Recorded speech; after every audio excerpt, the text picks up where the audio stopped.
Baik, Assalamualaikum warahmatullahi wabarakatuh. Perkenalkan, nama saya Sultan Mahanda Sibuan. Di sini saya menjelaskan tentang apa itu Mahkamah Agung.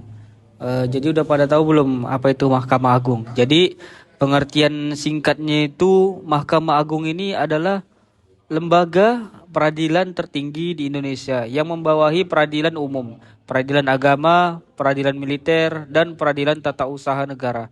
Jadi Mahkamah Agung ini berfungsi sebagai puncak dari seluruh badan peradilan di bawahnya.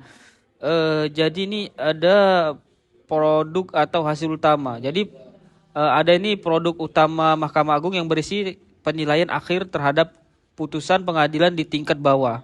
Jadi putusan ini bersifat final dan mengikat. Jadi contohnya itu MA membatalkan putusan pengadilan tinggi karena kesalahan penerapan hukum.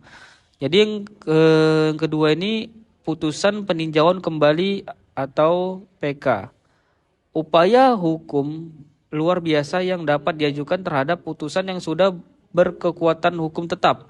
Apabila ditemukan bukti baru atau novum atau kekhilafan hakim, contoh PK dalam kasus pidana korupsi karena muncul bukti baru. Jadi eh, ada juga namanya Surat Edaran Mahkamah Agung atau SEMA. Jadi pedoman internal bagi hakim di seluruh Indonesia untuk menjaga keseragaman penerapan hukum. Contohnya SEMA tentang batasan denda dalam perkara perdata tertentu. Nah, jadi yang keempat ini ada juga peraturan Mahkamah Agung atau Perma. Aturan yang dibuat MA untuk mengisi kekosongan hukum atau mengatur pelaksanaan peradilan. Jadi contohnya ini Perma tentang mediasi di pengadilan. Oke, jadi yang kedua ini ada namanya Mahkamah Konstitusi atau MK. Jadi pengertian singkatnya, Mahkamah Konstitusi adalah lembaga peradilan yang berwenang menguji undang-undang terhadap Undang-Undang Dasar, Undang-Undang Dasar 1945 dan menjaga konstitusionalitas sistem hukum Indonesia. Jadi ada produk atau hasil utama. Jadi yang pertama itu adalah putusan pengujian undang-undang atau judicial review. Produk utama MK yang menentukan apakah suatu pasal atau undang-undang bertentangan dengan Undang-Undang Dasar 1945. Contoh, putusan MK yang menyatakan pasal tertentu dalam UU Pemilu tidak sesuai dengan Undang-Undang Dasar 1945. Jadi putusan MK yang menyatakan pasal tertentu dalam Undang-Undang Pemilu tidak sesuai dengan Undang-Undang Dasar 1945. Jadi yang kedua, putusan sengketa kewenangan lembaga negara atau SKLN menyelesaikan sengketa kewenangan antar lembaga negara yang diatur oleh Undang-Undang Dasar. Contoh, sengketa antara DPR dan Presiden dalam pembentukan undang-undang. Dan yang ketiga, putusan pembubaran partai politik. MK berwenang memutus perubahan partai politik atas permintaan pemerintah. Contoh, sejauh ini belum ada partai politik yang dibubarkan melalui MK. Jadi yang keempat, ada putusan perselisihan hasil pemilihan umum atau PHPU. Menentukan sah atau tidaknya hasil pemilu, baik legislatif, presiden maupun kepala daerah sebelum pilkada diserahkan ke MA.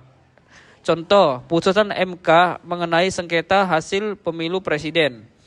Jadi yang kelima adalah putusan dugaan pelanggaran oleh presiden atau wakil presiden. Jadi MK memberi keputusan atas pendapat DPR mengenai dugaan pelanggaran hukum oleh presiden atau wakil presiden. Contohnya belum pernah terjadi, namun diatur dalam konstitusi. Jadi perbandingan singkat ini secara aspek Mahkamah Agung ini fungsi utamanya puncak peradilan umum. Jadi jenis perkara perdata, pidana, TUN, agama, dan militer. Jadi produk utamanya putusan kasasi, PK, SEMA, PERMA, yuris prudensi. Jadi kedudukannya ini di bawah Undang-Undang Dasar 1945, bagian dari kekuasaan kehakiman. Jadi di sini juga ada Mahkamah Konstitusi. Fungsi utamanya penjaga konstitusi. Jenis perkara uji undang-undang, sengketa, lembaga, pemilu, partai, presiden. Produk utamanya putusan judicial review, sengketa dan PHPU. Kedudukannya diatur langsung oleh Undang-Undang Dasar 1945 sebagai penjaga konstitusi.